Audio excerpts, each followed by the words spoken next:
I rise in opposition to House Bill 5958, probably not a surprise to any of you in this room. You see, this bill is sponsored and supported mostly by Christian individuals.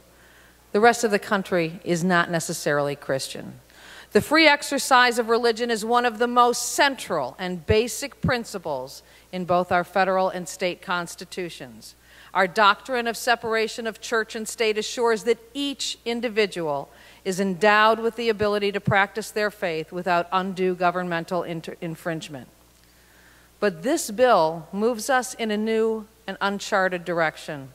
Instead of guaranteeing us all freedom to practice our religions, it requires me and others to practice the faith of our employers, of our pharmacists, of our realtors, of our grocers, and any number of people with whom we come into contact with in our daily lives. For example, the passage of this bill will allow my neighborhood pharmacist, not my physician or state law, to determine whether or not to fill my prescription.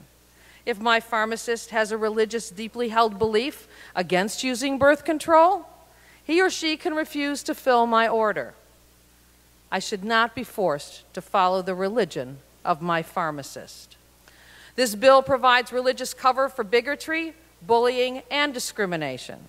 To refuse to hire someone based on their sexual orientation or because their religion offends yours. Or to refuse to hire or sell property to a Jew because you were taught that Jews killed Jesus. And the unintended consequences of this bill are rife for exploitation.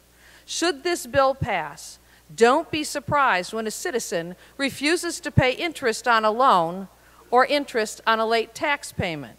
After all, Ezekiel 18:13 states that interest is an abomination.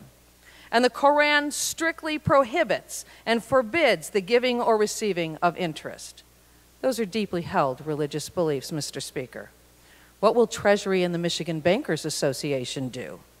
And don't be surprised when Catholic restaurant workers at McDonald's demand every Friday off because they refuse to serve meat that day. And don't be alarmed when suddenly all of our state inmates become devout Jews or Muslims, requiring expensive kosher or halal meals, or form religious gangs and demand meeting time. And contrary to what we heard on this floor, it was exactly that religious gangs could be formed in prisons and demand meeting time that made Governor Engler and his supporters turn away from this type of very bill in the late 1990s.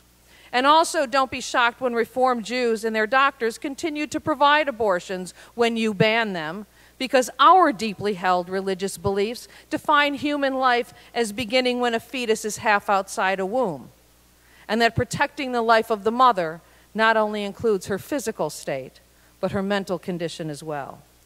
I could go on, but I think you get the idea. The nebulous language on page 3, lines 18-24 of this bill requires that any governmental burden on a person's exercise of religion be only in the furtherance of a compelling governmental interest. This is not sufficient to override the examples provided above. And it will require every legislator going forward to add compelling governmental interest clauses in every action that you take going forward. In closing, there is a line that rings true. If it ain't broke, don't fix it. Well, it ain't broke. So I urge my colleagues to join me in voting no. Thank you. Thank you, Representative. The clerk will tally, display, and announce the vote. Mr. Speaker, on the question of final passage of House Bill 5958, there are 59 aye votes and 50 nay votes. The majority of the members elected and serving having voted therefore, the bill is passed. Speaker.